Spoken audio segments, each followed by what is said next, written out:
I think that believers can have security of their salvation so long as they are believers. One of my Wesleyan Methodist friends once said, "Oh, I believe in the eternal security of the believer." So long as you are a believer, you are eternally secure in God's grace. But I take very seriously the warnings in the New Testament against committing apostasy.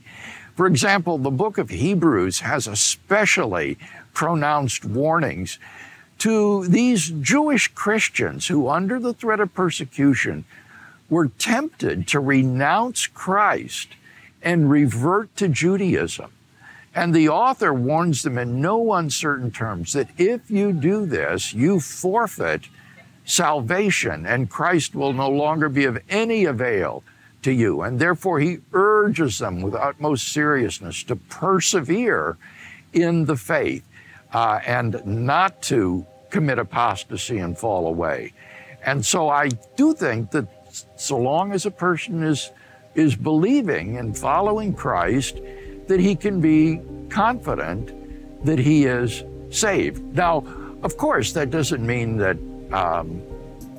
everyone's belief is always strong. Sometimes our beliefs may be weak and struggling, but we can always say with that father who approached Jesus for healing for his son, "Lord, I believe, help thou my unbelief."